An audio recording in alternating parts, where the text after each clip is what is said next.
Bonjour à toutes et tous et bienvenue dans cette nouvelle vidéo.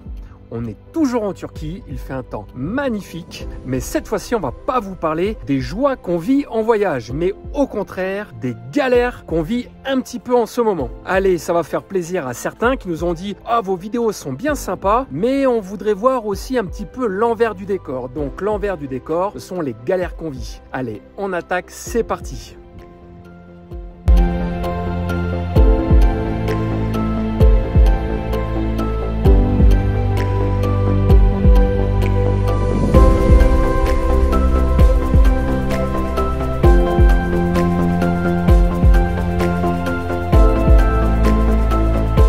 Alors, une des premières galères que l'on vit, c'est la puissance du moteur.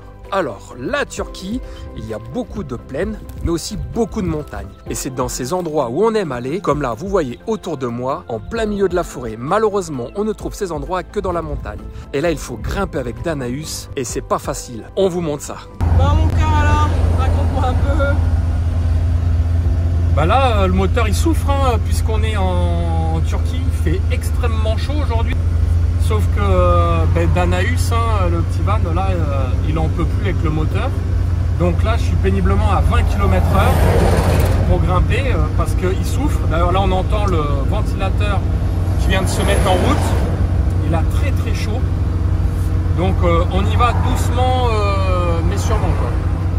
Donc voilà, 20 km/h plus le ventilateur qui fait énormément de bruit. Alors, il faut quand même savoir qu'on est sur une pente qui fait un peu plus de 10% en montée. Alors je sais que ça ne se voit pas forcément dans la vidéo. D'ailleurs, on a quand même quelques poids lourds, même de l'autre côté en descente, qui sont en mode ralenti parce que ils peuvent prendre beaucoup de vitesse. Et après, le freinage peut être compliqué. Prendre son mal en patience, hein. C'est aussi ça le voyage, hein, c'est prendre son temps.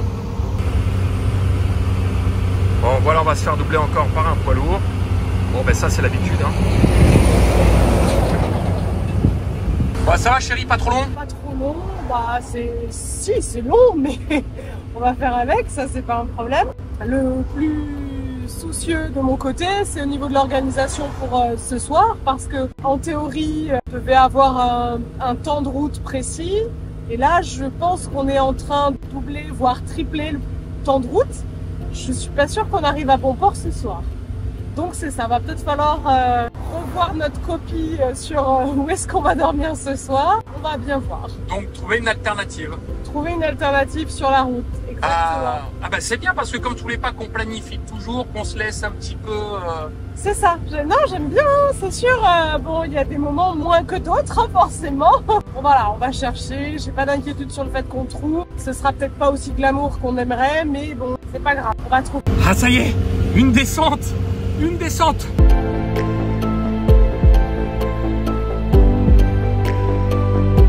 Ça y est, on est passé côté descente. T'en penses quoi? Ah ben là c'est mieux. Déjà c'est plus agréable, on avance. On va pas mettre 3 heures maintenant, mais plus que 2h20. Donc le GPS se met à jour déjà. Psychologiquement c'est bien.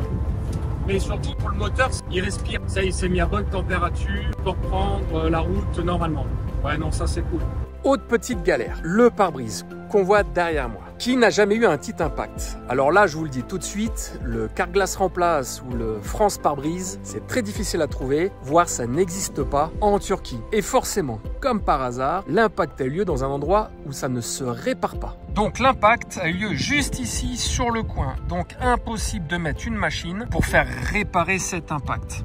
Et comme vous le voyez, la joie d'un impact qui se fissure. Où il se fissure avec le changement de température. Donc un coup il fait chaud, un coup il fait froid. Ces différences de température ont fait que le pare-brise a fissuré. Alors bien sûr, pour éviter que ça se propage et que ça devienne plus grave, et comme on dit, il vaut mieux prévenir que guérir, on a décidé de s'arrêter dans un garage. Malheureusement, celui-ci nous dit « Ouh là là, 1991, ce genre de pare-brise, ce n'est que sur commande. Et en Turquie, on ne les trouve pas. Il faut donc les commander et les faire venir de l'étranger. Il faut compter à peu près 15 jours. Donc là, on a dit non, c'est pas possible, c'est trop long. Et là, la personne nous dit « Mais pourquoi vous voulez le changer ?» Je dis « Parce qu'il fissure. » Il dit « Mais vous inquiétez pas, je vais lui faire un petit quelque chose et vous serez tranquille pour le restant de votre voyage, pas besoin de le changer, ou du moins à cause de ça vous n'aurez pas besoin de le changer. Donc son astuce c'est celle-ci. Donc au bout de la fissure, juste ici, avec un diamant, il a fait une marque, un petit rond. Avec ce rond, en fait, ça empêche la fissure de se propager. C'est-à-dire que dès que la fissure va toucher le bord du cercle, eh bien, ça n'ira pas plus loin, ça va s'arrêter. Alors c'est tout simplement possible parce qu'il faut savoir que sur deux pare-brise, vous avez deux verres et au milieu de ces verres, une feuille, ce qu'on appelle un pare-brise feuilleté. L'intérêt de ce procédé d'avoir deux verres et une feuille au milieu, c'est lors d'un impact, d'un accident, que les bouts de verre n'explosent pas et que vous n'en ayez pas plein le visage. En fait, cette petite feuille plastique va retenir le verre. Vous avez une fissure, donc c'est seulement le premier verre qui est fissuré. Avec la découpe de diamant, il vient tout simplement découper le premier verre. Ce rond étant intégralement découpé, il est retenu par la feuille du pare-brise. La fissure ne pourra plus se propager. Et là, il nous a dit, vous pouvez rouler ad vitam aeternam avec ça. Voilà une petite astuce de voyageur. Pour vous proposer de belles images, j'avais un super drone. Ah, je me suis trahi, vous avez bien compris, je disais j'avais. Car on était parti à Selimé, une ville magnifique en Turquie. On peut visiter beaucoup de maisons troglodytes au pied de certaines falaises.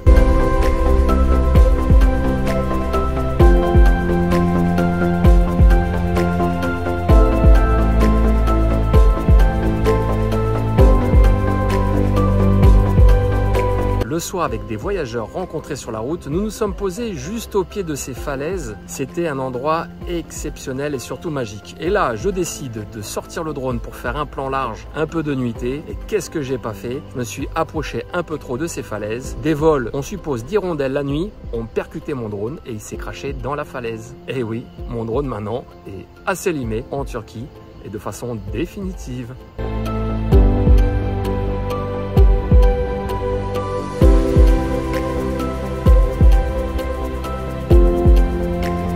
Comme Danaus est un vieux véhicule, il faut faire attention à tous les bruits qu'il peut faire. À un moment donné, on roulait et on commençait à entendre un bruit strident venant de l'avant. Mais un bruit vraiment très désagréable.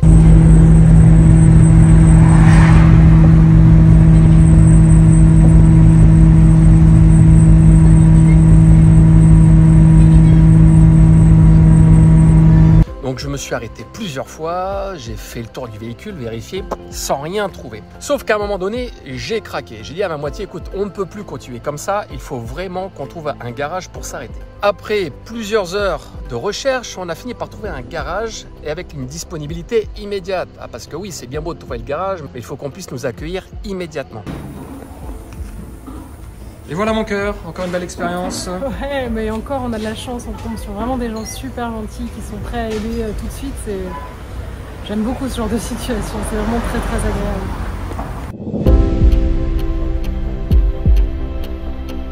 Donc après vérification, il s'est avéré que nous avions les plaquettes de frein complètement glacées. Alors glacées, ça veut dire quoi? Qu'en fait la surface de la plaquette de frein n'étant plus rugueuse, elle devient tout d'un coup toute lisse. Du coup cela freine moins bien et ça fait un bruit strident permanent.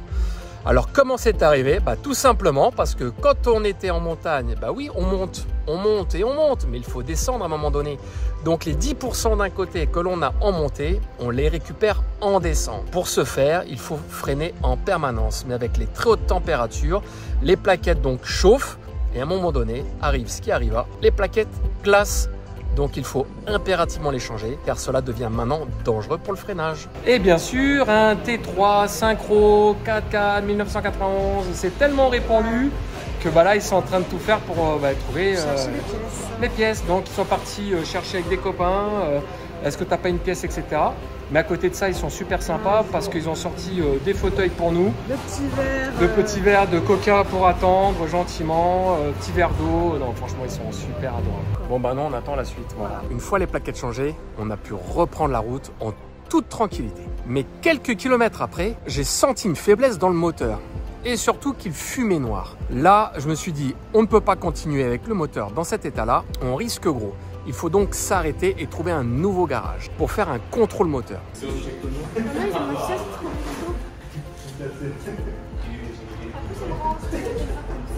Chérie, ouais. Ça va? Ça va. T'es sûr? Ouais. Bouge pas. J'aime pas que Danaus est comme ça. C'est-à-dire? Qu'est-ce qui se passe là? Bon, il fait la petite révision, petit contrôle.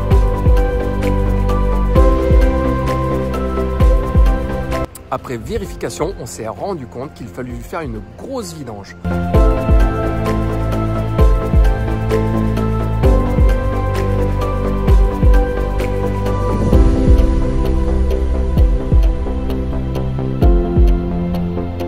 on avait déjà fait une vidange, mais sur ces véhicules-là, la long life n'existe pas. En temps normal, c'est tous les 10 000 km. Mais là, avec les températures, les montagnes, on le sollicite tellement qu'il faut faire la révision tous les 5000 km maximum. Ah oui, oui, tous les 5000 km. Heureusement qu'on vit aussi des moments magiques entre deux galères. Cela permet de garder toujours le moral.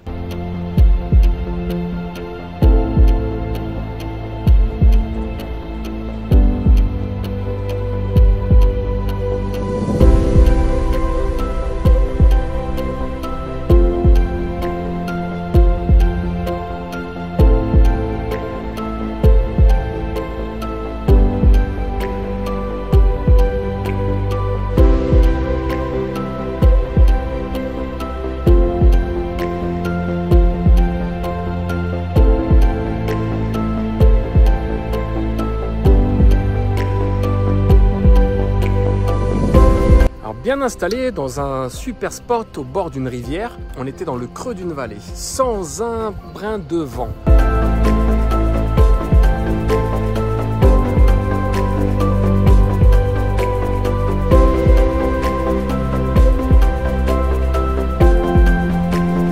Par contre, un soleil, quelque chose d'extraordinaire. À ce moment-là, on décide forcément de sortir le vent. Donc on s'installe.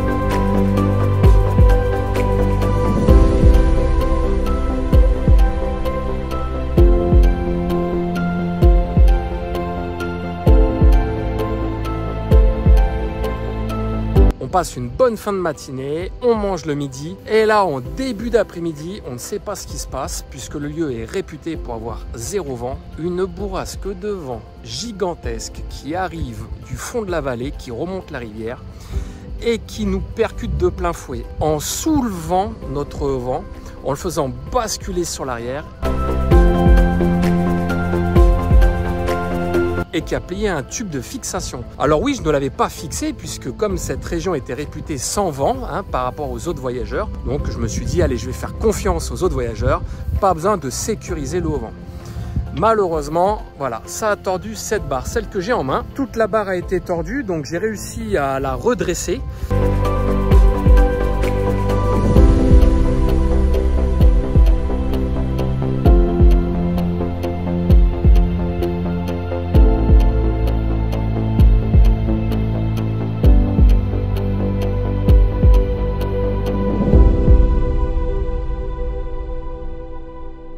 Donc on voit que le tube n'est plus droit du tout puisqu'il avait vraiment été tordu, il avait fait un sacré arc de cercle. Je l'ai redressé comme j'ai pu, je vois bien les marques pour redresser, il n'y a pas eu le choix. Et donc son système ici, là, de pivot à l'intérieur, donc normalement on tourne d'un sens pour déverrouiller et on serre dans l'autre pour verrouiller le pied. Bah, le système a complètement cassé, donc j'ai été obligé de percer là. Et donc du coup pour maintenir le tout avec une petite vis, donc c'est vraiment pas pratique. Alors j'ai essayé de trouver en Turquie ce genre de tube, mais bien sûr comme on sort de l'Europe, ce n'est pas du tout standard. C'est un diamètre 26 dont j'ai besoin, c'est en aluminium ianodisé pour pouvoir réparer, sauf que en Turquie ça commence à partir de 30 mm, donc je me rabattrai sur la Géorgie je pense, en espérant trouver ce format là. Parce que alors c'est vrai que vu de l'extérieur c'est pas grand chose, mais du coup pour monter le vent c'est un peu plus galère puisque tout le système est cassé, le tube tient plus ni rien. Donc il faut qu'on soit maintenant 3 pour le monter. Avant presque tout seul c'était jouable, 2 c'était mieux. Là maintenant il faut qu'on soit 3. Donc ma moitié et un de mes enfants tiennent pendant que moi je viens fixer avec une vis, etc. Je vous cache pas que ça devient compliqué à chaque fois de le sortir. Il faut qu'on soit 3, on met un quart d'heure. Donc maintenant pour éviter de sortir le store, on se gare à Londres juste derrière. On est passé à maintenant autre chose de plus délicat. On était en train de rouler quand tout d'un coup un bruit sourd vient de l'arrière. Chose d'un peu inhabituel sur Danaus, comme une perte un petit peu de contrôle de l'arrière. Donc là je décide de m'arrêter, j'appelle des amis leur demandant conseil. On me demande de toucher tout ce qui est système de freinage pour voir si c'était chaud. Et effectivement, côté arrière droit, ultra brûlant. Donc là on me dit surtout ne continue pas de rouler, c'est dangereux, tu as ton système de freinage qui est sûrement endommagé. Par chance en Roumanie, j'ai pu facilement trouver un petit garage. On s'est donc arrêté et on a commencé à regarder pour démonter la partie arrière. Et là qu'est-ce qu'on a trouvé? Une pièce qui avait cassé. Malheureusement, ce garage n'étant pas du tout spécialisé utilisée dans le système de freinage n'a pas su me dire en quoi servait cette pièce. On avait constaté qu'on n'avait plus du tout de système de freinage arrière droit. Une fois donc posé plus calmement chez les copains en Roumanie, on a décidé dans un garage qui s'y connaissait en système de freinage. Et là, par chance, on a trouvé un passionné qui s'y connaissait parfaitement en T3 synchro. Il n'y avait pas du tout de surprise pour lui.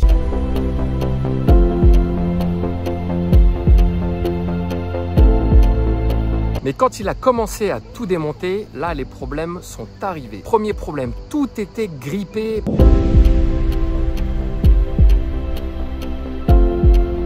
Très difficile à enlever. Il a même fallu utiliser le chalumeau à certains endroits.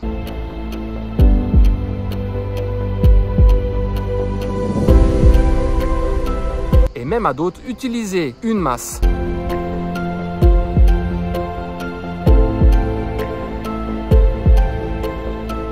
D'ailleurs, le garagiste, n'arrivant même pas seul à démonter les pièces, a été obligé d'appeler du renfort. Ils ont travaillé jusqu'à 23 heures.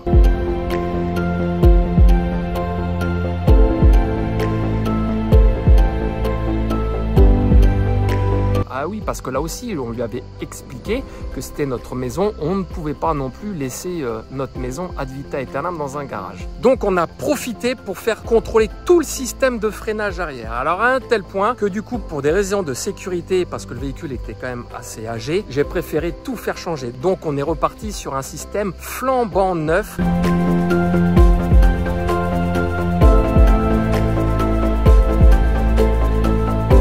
J'en ai même profité pour faire tout ce qui était système de roulement.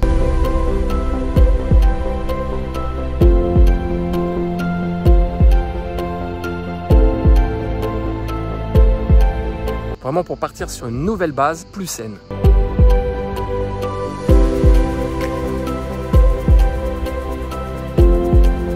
C'est comme ça qu'on a pu quitter la Roumanie avec un véhicule qui avait été refait à neuf sur toute la partie arrière. On a même profité pour faire un contrôle des injecteurs qui étaient un petit peu fatigués. Là aussi, tant qu'on y était, démontage des injecteurs et on les a fait refaire.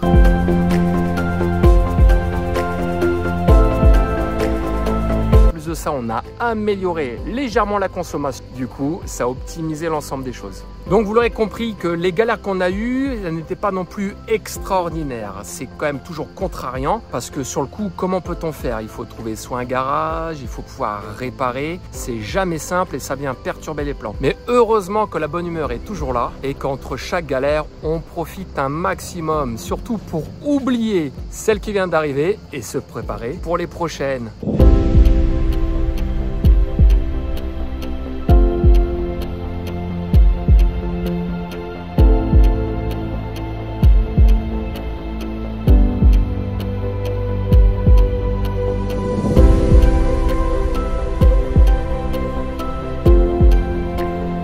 Alors bien sûr, le voyage a son lot de galères. Bon, on espère en tout cas ne plus en avoir.